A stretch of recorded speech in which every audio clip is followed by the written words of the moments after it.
Hey, how's it going, everybody? Shaun here from Zoobox, and today I'm going to be hanging out in my kitchen here. I figured I'd bang out a couple movie reviews that for movies that I saw this weekend. So the first thing I'm going to talk about is Christopher Nolan's Oppenheimer. That's right, I went to see it.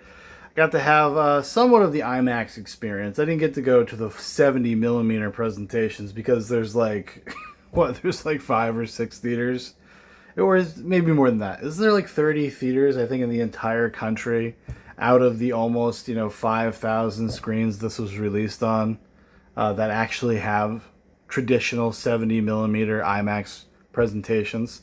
So I didn't get to quite do that, but I got to go see kind of IMAX, the digital projection of IMAX, and it was quite the experience. It's the first time in a while I've been to a movie where the theater was so packed. Like, I ended up buying my tickets, gosh, like a week ago. As soon as I found out, like, me and my wife were going to be able to go together, we got a babysitter all settled and everything. I went and bought the tickets. We got, we have kids and stuff. It's Saturday. It was Saturday afternoon. We have shit to do later in the day.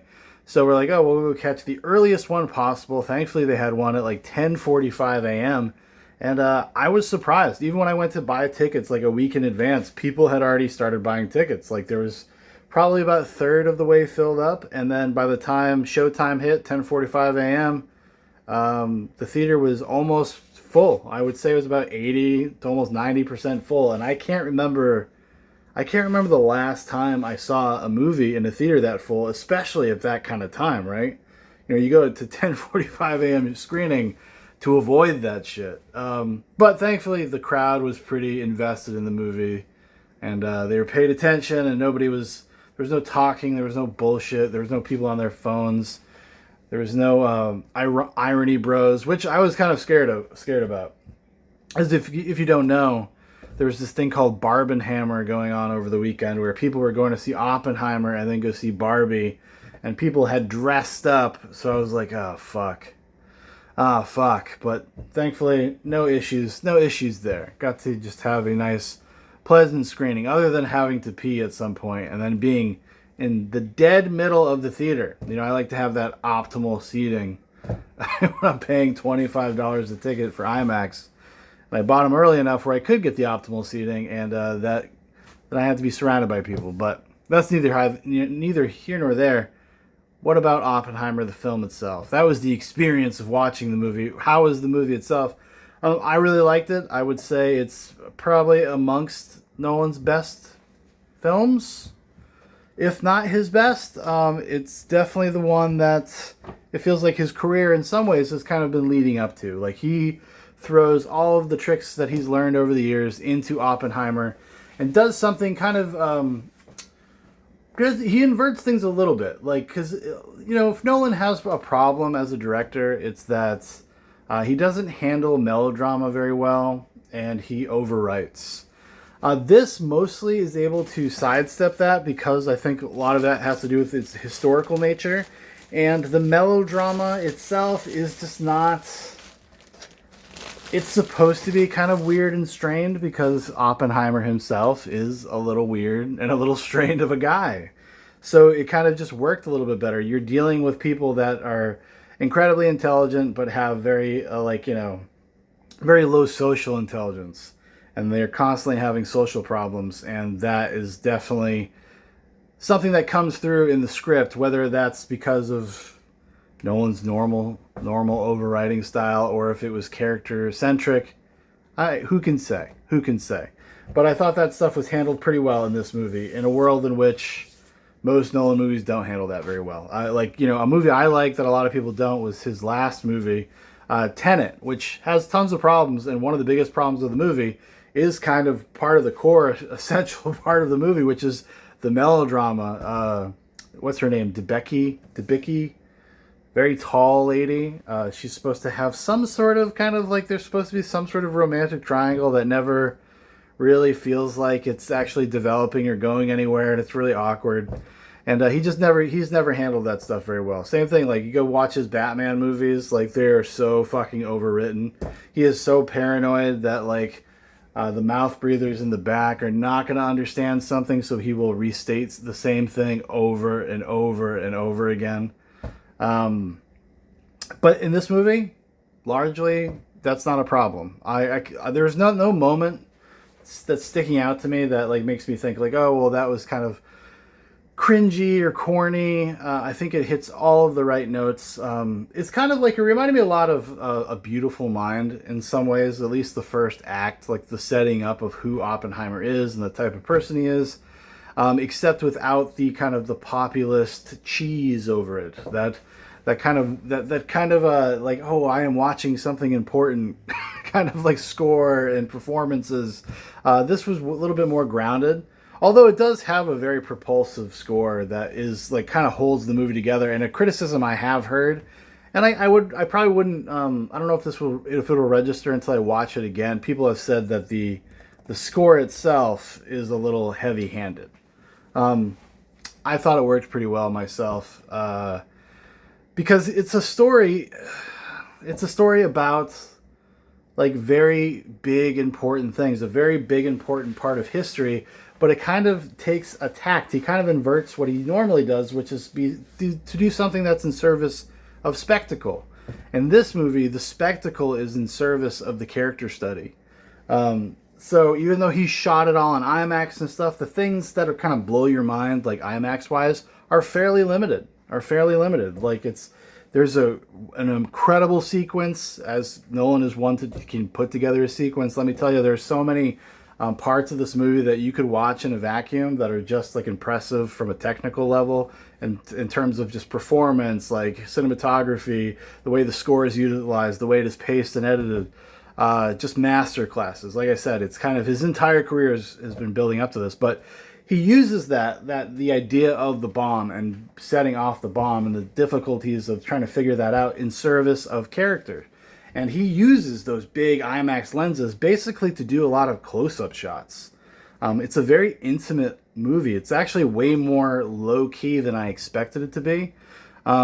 People are saying that it's kind of like more of his most populist movie in some ways, and I would disagree. I think his most populist work is probably The Dark Knight. Maybe after that, Inception. In terms of just like anybody can kind of like that kind of movie. I think Oppenheimer is not going to work for everybody. I think some people are going to find it way too long. They're going to find it like a struggle to get through, and a lot of that has to do with the characters themselves, the personalities. These were not the most likable people in the world sometimes. Oppenheimer himself being kind of a perpetrator of that. Like, he's a complicated dude. A very complicated person, as is everybody.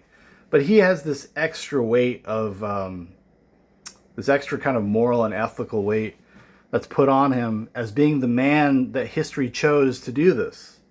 You know, you have to think about it. Like, they're at a time in history where there's like basically an arms race. There's a race to build the most powerful bomb. And it's a damned if you do, damned if you don't situation. Because if another country does it before you, well, that could be catastrophic, etc. You know, a world exists where somebody else builds this bomb. Like whether it was Germany or Japan or whatever. Not saying that they could have. But say there's an alternate timeline where they build the bomb first. And they test it out. And they attack an American city or something like that. That's something that was on the table. That was a reality that these people were kind of facing. However casually they were, and maybe kind of coldly and cynically, they ended up using the atomic bomb, as they will show in the movie. The truth is still the truth. It's still the reality of what was going on at that time of history, and it's really fascinating. And the movie kind of allows it to be messy and complicated, and it doesn't... It's like, I would like to say that it's not like moralizing. It doesn't really take a position. It's kind of hard for me to say. It's like, it's a lot of movie to take in. It's a lot of stuff to kind of dissect and think about. And I'm still mulling over it in my head, actually. It's like a movie, like, I think it worked. I think it works. I think it does it everything. I think it's super impressive and technically masterful. But in terms of how I feel about like the film's thesis, I'm not really sure. Honestly, I don't think I'll really know until I watch it at least one more time. And if I get a chance to, it's something I would probably go see in the theater one more time. I really enjoyed like the kind of the visual spectacle, even for the more smaller, intimate stuff. I thought it worked really well. Cillian Murphy is amazing. Emily Blunt's great. Robert Downey Jr. is amazing. Josh Hartnett's great. You know, I didn't even know Josh Hartnett was in this movie, and not only is he in the movie, but he has like a pretty substantial role. And it's dealing with all of like the ethics and like the philosophy and how and why people started to do this anyways. Like, you know, this is kind of the curse. This is the curse of human endeavor. Like, you just don't know how your stuff is going to be used. Like, you're pushing science, and sometimes you don't stop to think about like what's going to happen once you do this thing. Yeah, it's incredible. Yes, it's terrifying. But what does that mean for the rest of the world? What are the ramifications? What are the consequences of doing these things? And the movie grapples with that stuff a little bit, and it doesn't really give you an easy answer, because there is no easy answer. You know, it doesn't really come down too hard on one side or the other. Oh, I had to do a little quick cut there. My son woke up. Hello, Ronan. Is that you? Yeah, let's go back to sleep. So it does this thing where it kind of talks about the proliferation of communism at the time, and how it had it was the intellectual kind of idea du jour. It was the thing of the day, and if you ran in these circles, you were going to come across people that were communists, that believed in its ideology. They were kind of religious about it. It's reminded me a lot of kind of what we see today with kind of secular societies, and how that in the absence of faith in something else, people kind of gain a fervor for stuff like this, like political ideologies, and they really, really go hard in the paint for it.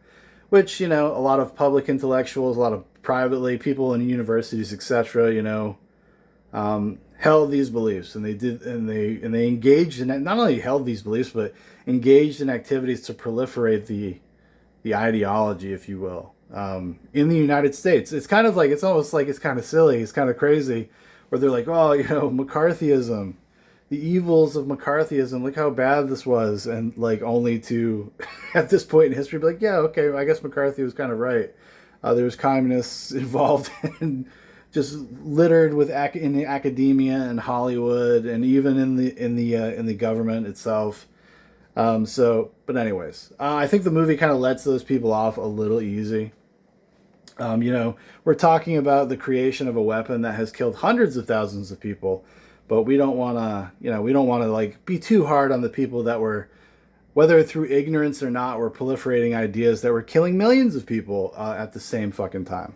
You know, I know there was a conspiracy of silence in terms of the media, and I do think it's fair to say that I think a lot of people probably just got caught up in something that they didn't really understand and didn't really think too far ahead into the future of the ramifications of, because it just seems like a good idea. Well, why wouldn't we want this kind of fairness, etc.?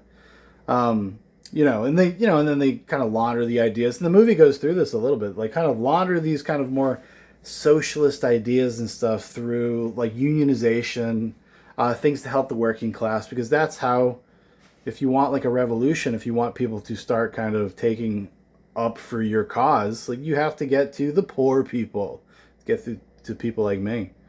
You have to get to people like you know, that want more for their life and want a sense of fairness. And the movie does explore some of that stuff, and it kind of just casts Oppenheimer as a guy that's like very intellectually curious.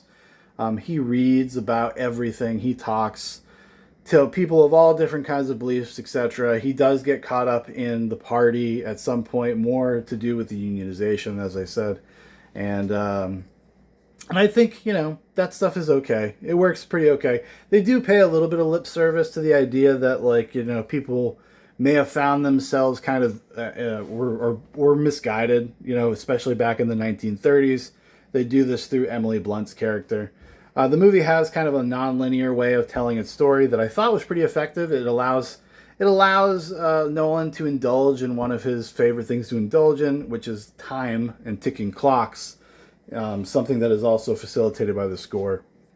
It actually reminded me a lot of the score for Dunkirk, which I still think, even after seeing Oppenheimer, I think Dunkirk is actually Nolan's kind of like his masterpiece.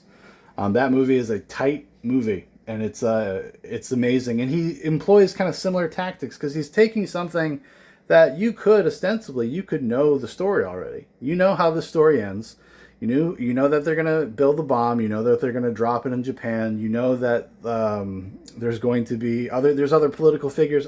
Just in case you don't know, I don't want to spoil too much. Other political figures, things happen. You could go read about it before you went to see the movie and know the whole story. Same thing with the movie Dunkirk, right? You could know that story already, but what he does by messing with the timelines and using the structures that he does, he kind of breathes new life into it, and he makes it interesting again. Instead of just giving you something that's kind of rote and linear, he's making it exciting again, and making you feel like you are actually learning things about things you already know, which I think is really impressive. It's something that I really, really enjoyed about the movie. And yeah, I guess that's kind of all my kind of initial thoughts about the film.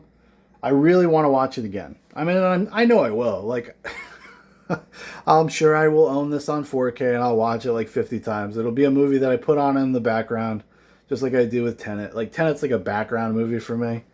I just throw Tenet on at night sometimes while I'm like doing other things, like reading comic books or regular books and or playing video games or whatever. I'll just throw Tenet on just to have it on. I don't know. Maybe I don't know if Oppenheimer's really that kind of movie, but by God, like there's some incredible sequences. If you have a chance to see it in the theater, even if you don't get to see it like on IMAX or Limax or whatever, I'm telling you, it is worth it. It is worth the price of admission.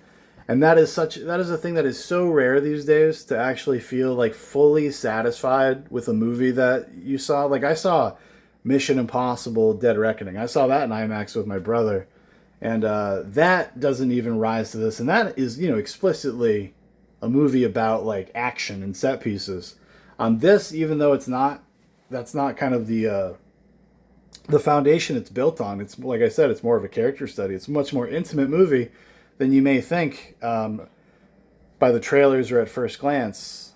But I thought it worked way better than Mission Impossible did. It was a much better experience in terms of like going to the theater, a cinematic experience. But anyways, that's going to do it for me. I'll talk to you later. Adios.